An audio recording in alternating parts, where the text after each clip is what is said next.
मैं ये समझना चाहता हूँ, किसी के घर में कोई चीज़ एंटर ही ना करे, कोई ब्लैक मैजिक में फंसे ही ना, किसी के घर में कोई ऐसी प्रॉब्लम आए ही ना, कुछ ऐसी रेमेडीज हो सकती हैं, कुछ ऐसे प्रॉब्लम्स को सॉल्व करने के तरीके हो सकते हैं, आदमी अपने घर पे बैठे कर ले?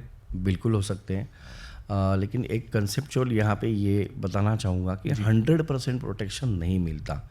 अगर आप अपना हिंदू कल्चर का सारा रामायण महाभारत से चीज़ें देखें तो देवी देवताओं पर भी मंत्र तंत्र हो सकता है। तो हम तो भले सामान्य इंसान अच्छा, आपकी इस बात से मुझे याद आया, लोग कहते हैं देवता बांध दिए गए, लोग कहते हैं कुल देवता बांध दिए गए, ये होता है? देवता को बांधा जा सकता है? नहीं, ये थोड़ा मिसकंसेप्ट है, हमारे इधर भी बोलते हैं कुल देवी बांध दिए गए करके। देवता बांधना या फिर कुलदेवी बांधना का मतलब देवताओं को हम नहीं बांध सकते, हमारे जो रिचुअल्स उपासना देवता की भक्ति के लिए हो रहे हैं उसको पहुंचाने में दिक्कतें आती है। जैसे मैं अपने इष्ट देवता का पूजा करता हूँ जी, और मैं हर रोज़ उसकी पूजा करता हूँ, तो मेरी जो भी रिचुअल से स्पंदन अच्छी तैयार हो जाएंगी, वो भक्ति मार्ग से देवता के पास जाएंगी, उसे रोका जाता है तंत्र क्रिया से। तो उस क्रिया को बोलते हैं देवता बांध दी गई।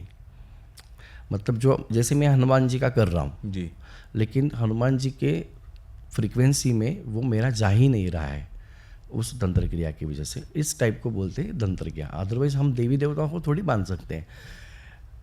हाँ, तो वो हम तरीकों पे बात कर रहे थे, बात कहीं और चलेगी कि वो कौन से तरीके हो सकते हैं, कुछ ऐसे रास्ते हैं, कुछ ऐसे तरीके हैं कि लोग अपने घरों में बैठकर उन उपायों को करता रहे। पंचमुखी हनुमान जी का हर रोज़ करना ही चाहिए, 15 मिनट किया तो भी चलेगा। काल भैरव अष्टक अगर रोज़ किया तो भी चलेगा। वीकली 2-3 बार घर का जो फर्श रहता है, लादी रहता है, वो नमक के पानी से क्लीन करना। हफ्ते में 2-3 बार अपने शॉवर के लेने बजाय नींबू पानी से थोड़ा सा नहाना, 2-3 हफ्ते में 2-3 बार, वो भी प्रोटेक्ट करता है।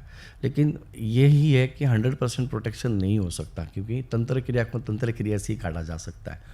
और तंत्र क्रिया महाकाली का अवतार क्यों हुआ? रक्त बीज असुर को मारने के लिए हुआ, क्योंकि देवी देवताओं पर भी उसका असर हो रहा था।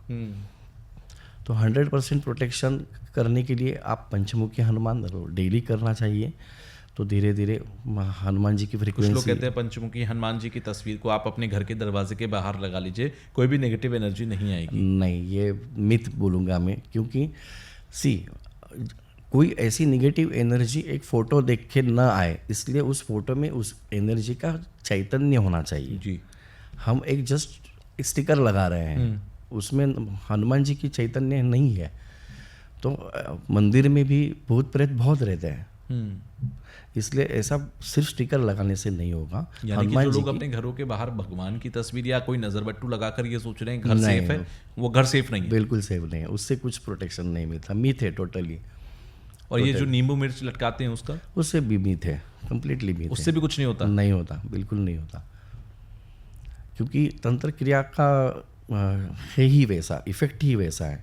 हाँ, जहाँ पे रोज़ हनुमान जी की पूजा हो रही हो, हनुमान चालीसा पढ़ा जा रहा है, पंचमुखी हनुमान या एक मुखी हनुमान जो भी हो, हनुमान जी की अगर कोई कर रहा है ना, उसे संकेत मिलेंगे कि तुम्हारे ऊपर तंत्र किया है, उसे संकेत मिलेंगे कि तुम ये प्रोटेक्शन करो तो हो जाएगा।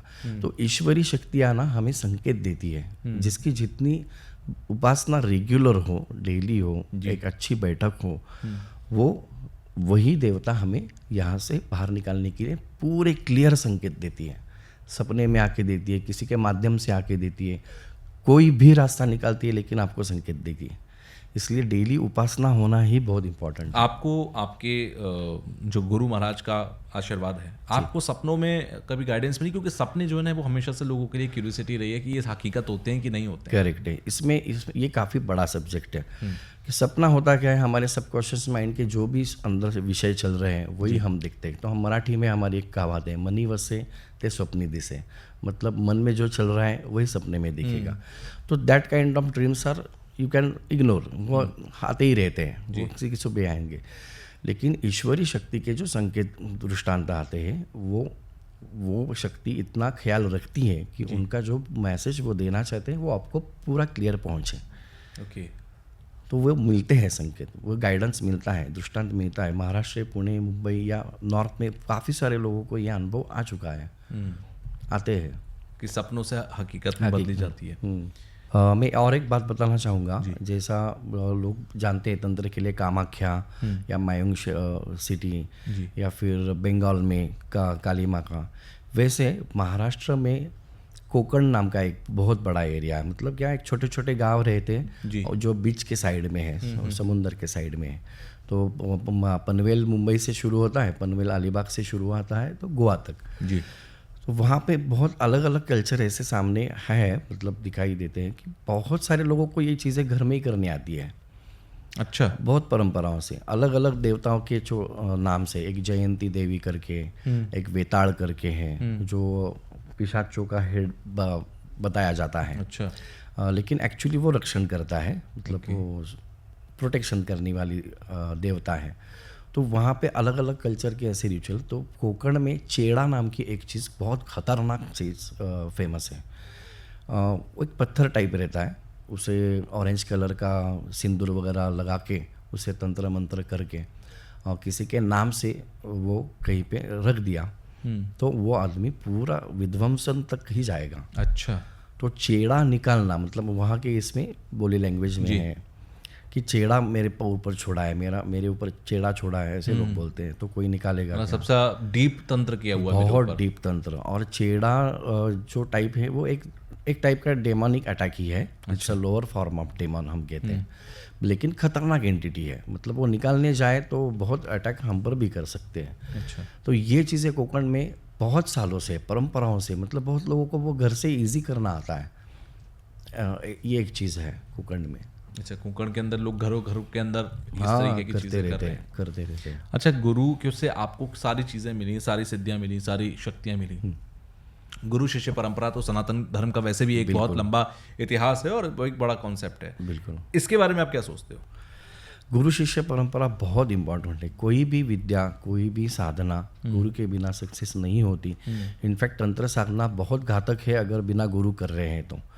बिना गुरु कर रहे हैं तो वो आपको भ्रमिष्ट ही करके छोड़ेगा, क्योंकि शुरुआत में सारी निगेटिव शक्तियाँ ही आपको परेशान करने आती हैं। अच्छा। आपको तोड़ने आती है, आपका व्रत अनुष्ठान पूरा कंप्लीट नहीं होने देती। तो गुरु ही ऐसी चीज़ है जो आपको संभाल के ले जाता है, मार्ग करता है, गाइड करता है और आपको बहुत बच्चे की तरह, अपनी माँ की तरह आपको सेफ रखता है। तो कोई भी विद्या गुरु के बगैर नहीं हो पाएगी। ये बात तो त्रिकाल बाधित सत्य बोल सकते हैं, चाहे तंत्र विद्या या फिर आध्यात्मिक उन्नति की साधना हो। तो हमारे यहाँ पे मेरी जो गुरु शिष्य परंपरा है वो जो आपको कहा, अक्कलकोट स्वामी हमारे फैमिली गुरु पहले मन जी, उनके एक शिष्य थे, उनका नाम था रामानंद बिडकर महाराज, जो पुणे में उनका मंदिर है जी। 1913 में उन्होंने समाधि ली। तो उन्होंने मुझे अनुग्रहित किया 2009 में। और उनकी गाइडेंस से, मतलब उनकी समाधि हुई 1913 में जी, बट मुझे अनुग्रहित किया है दृष्टांत से 2009 में। ओके। और उनके गाइडेंस से मेरी साधना गाणगापुर में शुरू हो गई, दत्तात्रेय महाराज की यहाँ। फिर तिलावर बाबा के नाम के जो संत थे, दत्तात्रेय भगवान के शिष्य, उनके ये संजय कलबुर्गी नाम के बेलगांव के शिष्य थे, उनसे मेरा परिचय होगा। तो 2017 में वो दीक्षा मुझे प्राप्त हो गई। तो ऐसी अक्कलकोट स्वामी, बिडकर महाराज जी, और दिलावर बाबा और ये श्री शिवैया सिद्धारू नाम के हमारे विद्या के गुरु, ऐसी मेरी गुरु शिष्य परंपरा है। तो एक गुरु शिष्य परंपरा का सवाल मैंने इसलिए पूछा था क्योंकि बहुत सारे लोग क्या होता है कि पॉडकास्ट सुनकर, गूगल पर कोई वीडियो देखकर, यूट्यूब पर कोई वीडियो देखकर वो अपनी तंत्र साधनाएं करने की कोशिश करने लग जाते हैं, या कोई मैगजीन लिया है, किताब लिया है और वहां से पढ़कर वो करने की शुरुआत कर लेते हैं। तो मत करिएगा, क्योंकि किसी भी गुरु के बिना अगर आप करेंगे तो जान से हाथ धो बैठेंगे। बहुत ऐसे केसेस हुए हैं कि जहां जान से हाथ धोना पड़ा है। बिल्कुल।